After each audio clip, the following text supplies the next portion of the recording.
tunaadhimisha wiki ya ardhi na makazi ambayo inaadhimishwa kila mwaka mara moja. Katika maadhimisho haya tumeamua kuanza kwa shughuli za usafi, na tumeamua kufanya usafi katika eneo hili la soko la Kijasiri ili kuunga mkono juhudi za wananchi wenzetu katika soko hili. Ardhi inahitaji kutunzwa, na miongoni mwa matunzo ya ardhi ni kufanya usafi.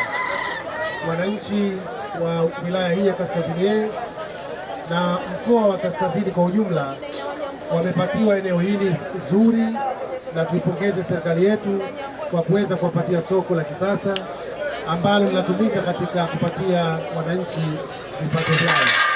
Kwa hivyo ni muhimu ardhi hii kuweza kuitunza vizuri kwa shughuli kama hizi za usafi.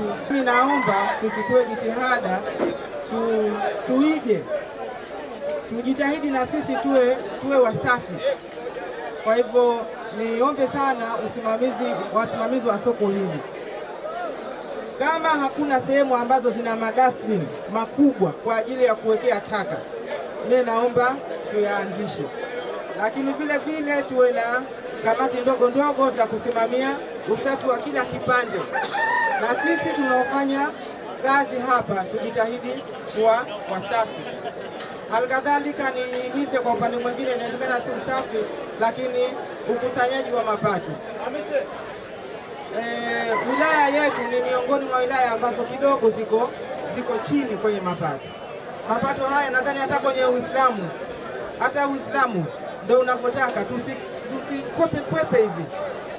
Hata Bwana Mtume aliamrishwa kukusanya zaka ili serikali yake ipate kwenda. Kwa hivyo na sisi kama wananchi tujitahidi, tusione kwamba tukilipa kodi hapa ama michango yoyote ile kwamba tunakomolewa. Hapana, hii ni utaratibu ambao upo, na hata dini ndivyo inavyoongoza, na dini pia inatuongoza kwenye usafi, al-Islamu nadhifu. Kwa hivyo nichukue fursa hii sana kuwasihi wafanya biashara, uongozi wa soko, lakini hata wananchi wanakuja kutaka bidhaa hapa, tuzingatie masuala ya usafi. Serikali hivi sasa imo katika mpango wa kufanya utanuzi wa soko hili. Kwa hiyo tunategemea pengine hata tukimaliza mwaka wa fedha huu, hatutovuka mwaka wa fedha ujao, tutajengewa soko kubwa ambalo litaweza kutuzingatia sote, na pengine wakati huo sasa tutakuwa hata barabara yetu itakuwa huru.